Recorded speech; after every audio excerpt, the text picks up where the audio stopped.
Magandang araw sa ating mga kababayan.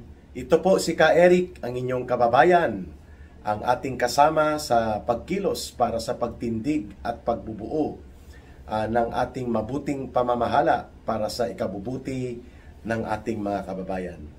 Ngayon po ay nagpapahayag po ang ating channel, ang Ka Eric Celis YouTube channel, at una sa lahat, nagpapasalamat tayo palagi sa suporta at mga pakikipagkaisa na ibinibigay ng ating mga kababayan na sumusubaybay, tumatangkilik at nagpapalaganap ng ating mga videos at ng ating mga analysis dito po sa Ka Eric Celis YouTube channel. Maraming salamat na appreciate ko po at lubusan po ang aking pagrespeto at pagbibigay ng pasasalamat sa lahat po na tumatangkilik, nagpapalipad ng mga suporta, nagbibigay ng kulay, at patuloy po na tinatangkilik ang ating Ka Eric Celis YouTube channel.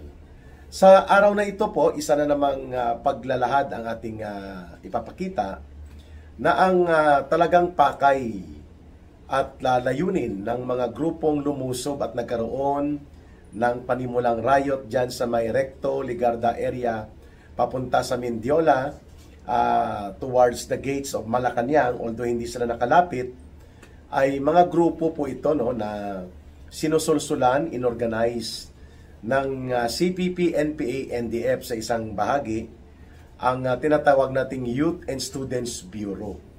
Yung Youth and Students Bureau po ng Communist Party of the Philippines ay lumalangoy po ito at nagbubuo ng mga network and organizations ng kabataan at mga estudyante. Ang pinaka-common na ginagamit po nila bilang front organization, itong Anak Bayan at itong Kabataan Party at League of Filipino Students or LFS. They also have the alliances like College Editors Guild of the Philippines, National Union of Students of the Philippines. Pero itong Anak Bayan, hiwalay at iba po ito sa Akbayan. Yung Akbayan po, mga hilaw na komunista ito. Kakompetensya po ito ng CPP, NPA, NDF, pero walang direktang armadong koneksyon sa NPA ang Akbayan. Kina Boy Ngiwi po ito at kay Risa Hontiveros na grupo. Ang Anak Bayan at ang Kabataan Party, yun po ang direktang kinukumpasan at pinamumunuan ng Communist Party of the Philippines. Ang mga grupong lumusob po, dalawang paksyon, mayroong grupo po na konektado dito sa mga nabuo na network ng kabataan ng armadong partisanong lungsod. Mga breakaway group ito sa New People's Army at sa Alex Bongkayaw Brigade. At ito po ay itinuturo na nagkipaghalo sa binuong grupo din ng Communist Party of the Philippines Youth and Students Bureau project nila na tinatawag na mga kabataan bangon sa baha, bangon kontra korupsyon.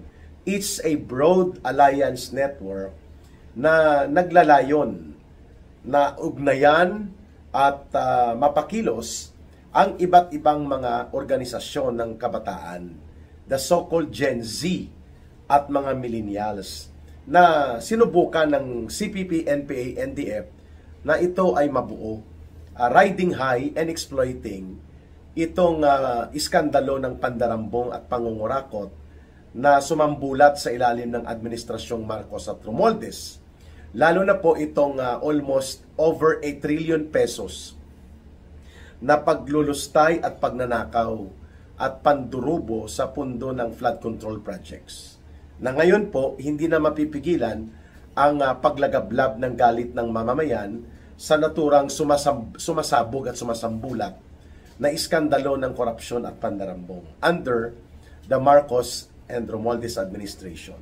So itong kabataan bangon sa baha, bangon kontra korupsyon ay isang loose alliances na binubuo ng mga iba't ibang organisasyon na pinamumunuan ng Communist Party of the Philippines.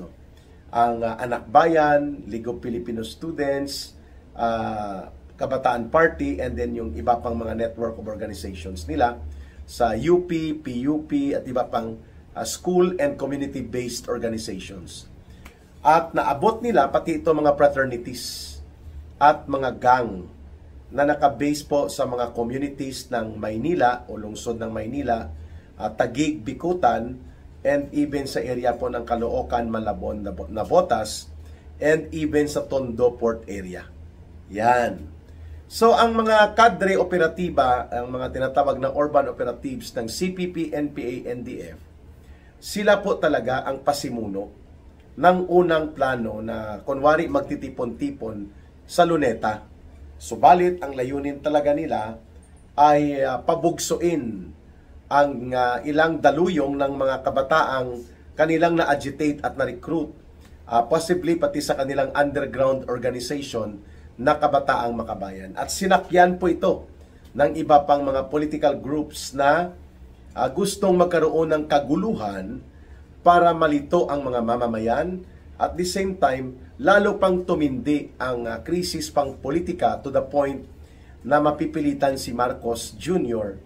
na magdeklara ng state of emergency on the ground of an existing lawless violence or state of lawlessness. Up to the maximum na gamitin niya ang poder niya sa pagdideklara ng martial law, up to the extent na i-weaponize ni Marcos itong very dangerous na batas, no? Na kung hindi maingat ang gobyerno dito, ay pwede itong maging mapanalanta o maging napakadelikado kung gagamitin ng mga tao ni Marcos at ni Marcos mismo, kagaya po nitong anti-terrorism law. Kaakibat sa possibility of using yung tinatawag na state of emergency declaration or itong declaration of martial law. So calculated po ang move na ito ng CPP, NPA, NDF at ng mga ilang rejectionist groups na lahat ay nakikinabang sa nauna na nilang ginawang tactical alliance kay Martin Romualdez for the purpose na atakihin nila, wawasakin nila ang Duterte political camp. Yun po ang unang alliance. Ngayon, nang sumambulat ang mainit at very exploitable issue sa pagkakaroon ng malawakang pandarambong at korupsyon under the Marcos Romualdez administration, nakita po ito ng komunistang grupong CPP, NPA, NDF at ng kanilang mga urban operatives na ito ay very opportune occasion. Isa itong malaking pagkakataon na pwede nilang sakyan, pwede nilang samantalahin at makapag-recover sila, makapag-recruit at makapagbuo ng iba't ibang antas ng organisasyon at antas ng mga alyansa. Kaya itong mga nakamaskara, mga nakabonet, at may mga pillbox, may mga Molotov improvised bomb, ay calculated move po ito ng CPP, NPA, NDF. The way they did it also in Plaza Miranda bombing almost 50 years ago, mga kababayan, 1971, so 54 or 55 years ago, pinasabugan din po ng CPP, NPA, NDF ng 3 granada, 2 ang sumabog, itong known today in the history as the infamous Plaza Miranda bombing. When we talk about the Plaza Miranda, it is the place before na nasa kaharap lang ng or katabi ng open space dyan sa Quiapo Church sa lungsod ng Maynila. At itong Plaza Miranda used to be the location or venue ng mga political rallies, mga protest activities way before the declaration of martial law.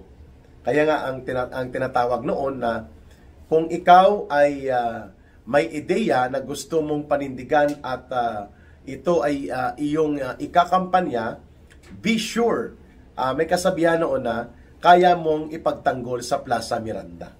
So ang nangyari doon, ipinagbintang po ng CPP, NPA kay Marcos Jr.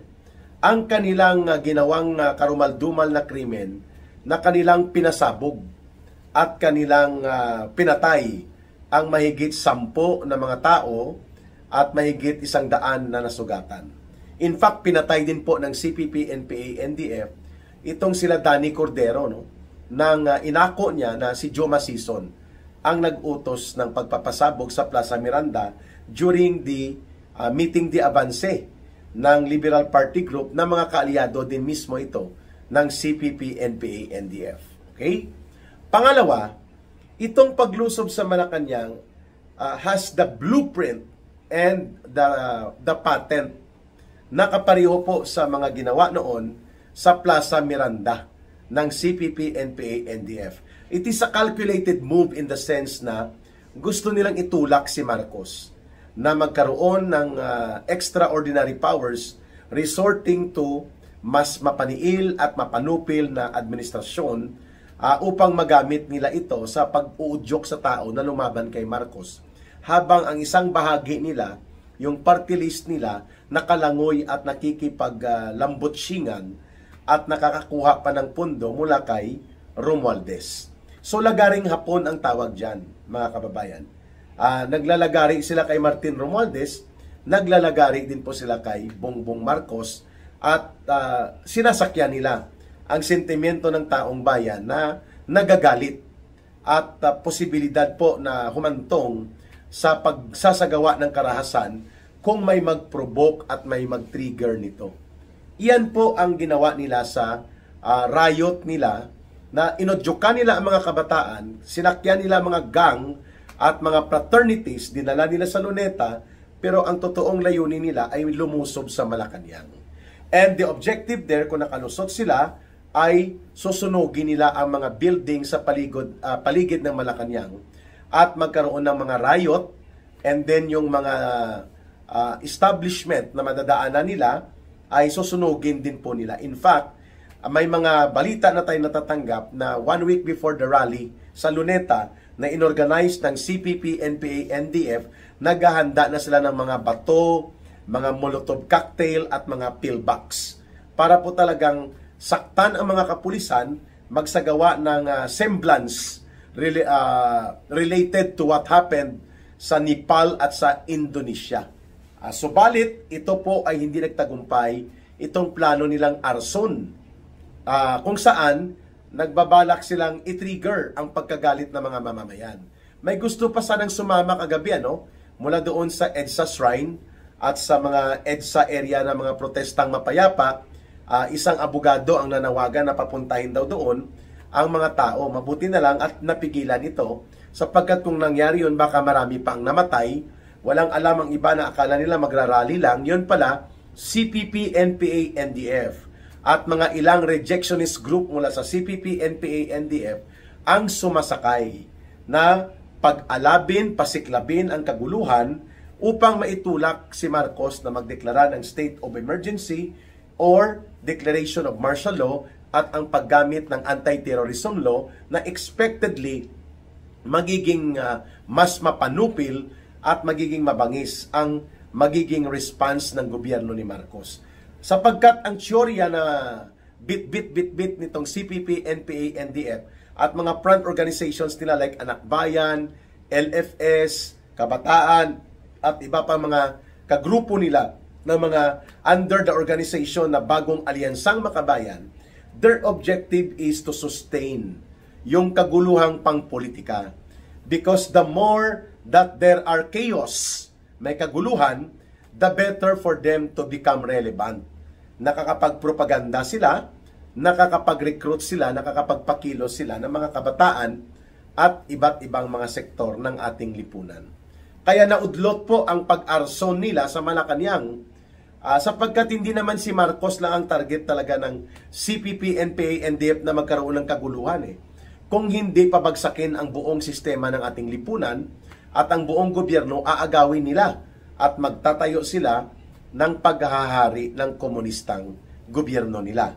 So ngayon, nakita nila na very volatile, very sensitive, and very vulnerable ang malawak na sektor ng mamamayang Pilipino sa possibility of political agitation, na kung hindi po ito marerendahan at mabigyan ng direksyon, ang pagkagalit na ito ng mga mamamayan sa ginawang krimen nila Marcos at Romualdez at nila Saldico upang dambungin at malawakang durubuhin at kulimbatin ang pundo ng bayan, malamang sa malamang po sa antas ng iskandalo na inabot kung paano naging bulok ang gobyerno ni Marcos, malaki pong posibilidad na maging matagumpay sana ang mga riot at mga mararahas na hakbang na gustong gawin ng CPP, NPA, NDF sakaling hindi po naampat at napatigil ang kanilang rioting kagabi dyan sa kahabaan ng Recto Avenue hanggang Ligarda. Ang Ligarda po, papasok na yan sa Mendiola at papunta na yan sa Malacanang Gates. No? Hindi naman po totoo ayon sa Philippine National Police at sa ilang independent media sources na may mga namatay, may mga nasaktan. Ang nakita ko pong data ngayong umaga ay mahigit 100 na pulis po ang nasaktan din dahil sa batuhan at pukpukan na ito, and may 3 or 4 na nasa ospital.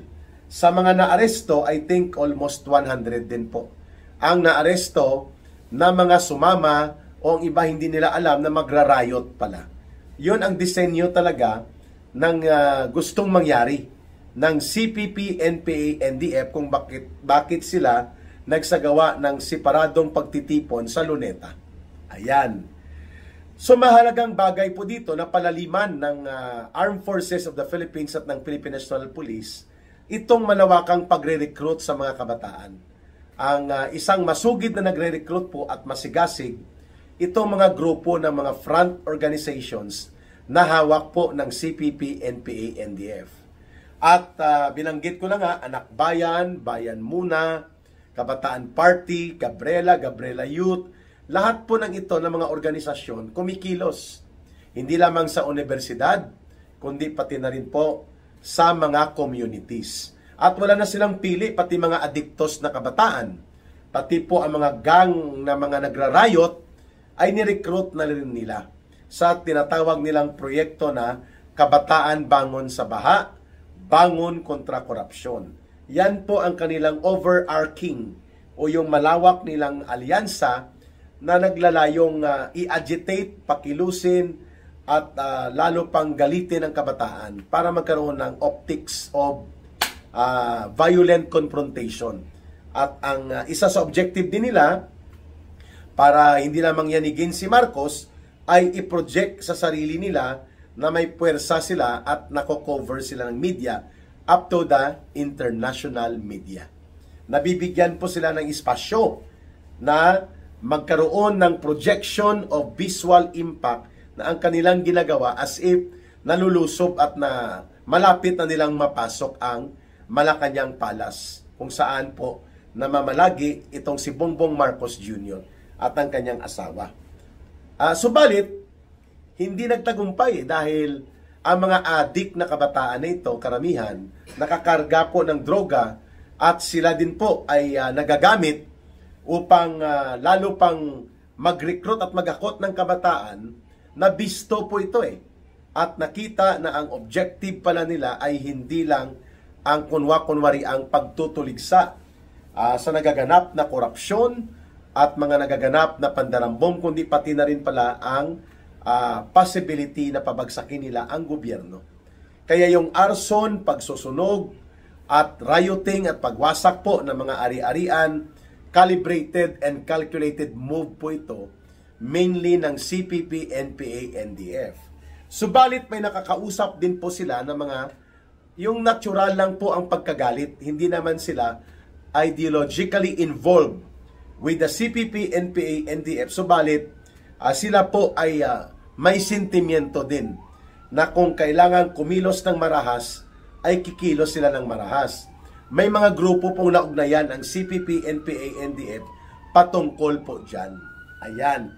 Pangalawa po, maliban sa pag-file ng kaso and case build-up, dapat po balikan din ng Armed Forces of the Philippines at ng Philippine National Police na ma-counter-organize po itong mga organizations at communities na nagagamit ngayon ng CPP, NPA, NDF sa kanilang kunwari malawak na pagkilos at pagtutol laban sa korupsyon at pandarambong, subalit ayaw nilang tumbukin at direktang pababain o ipanawagan ang paglayas ni Marcos kung totoo na sila ay para sa korupsyon. Bakit? Sapagkat si Marcos mismo at sila Romualdez, todo ang pakinabang sa CPP, NPA, NDF na kapag nagkaroon ng kaguluhan at riot, ang tawag dyan sa lumang mga historical actions na yan, na sinasadya mong magkagulo at upang itulak mo ang kamay ng gobyerno at estado na gumamit ng repressive measures such as emergency powers and yung tinatawag na declaration of martial law.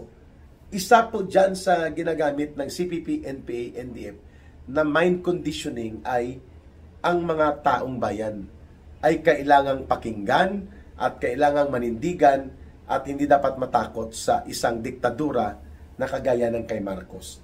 That is what they are trying to inculcate sa kabataang ito.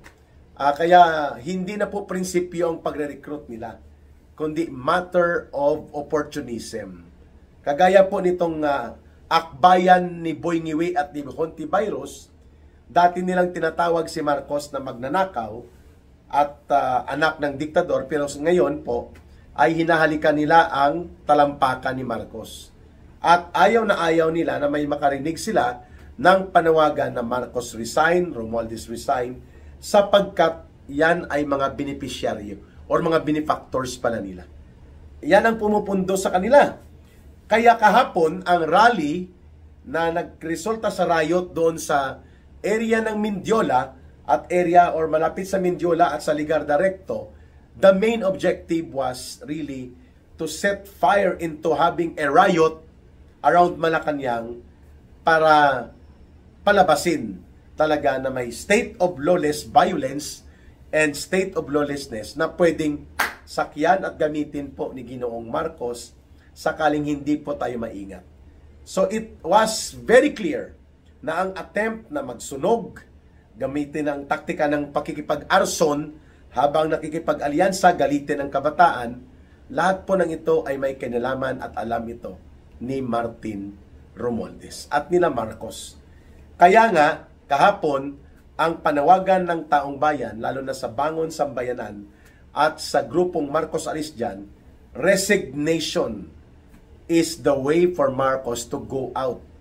Kung ayaw niyang lumubha at lumala ang krisis pampolitika at itigil na ang paggamit ng mga artificial rioters na to na sinasakyan at nagagamit lang po ng CPP, NPA, NDF. Ayan. Dito muna po ang ating talakayan. Magbabalik naman si Eric live after mga 4 or 5 hours ng schedule ko. May kasunod pa akong schedule. Ayan, hindi nagtagumpay ha. Subalit hindi pa natatapos.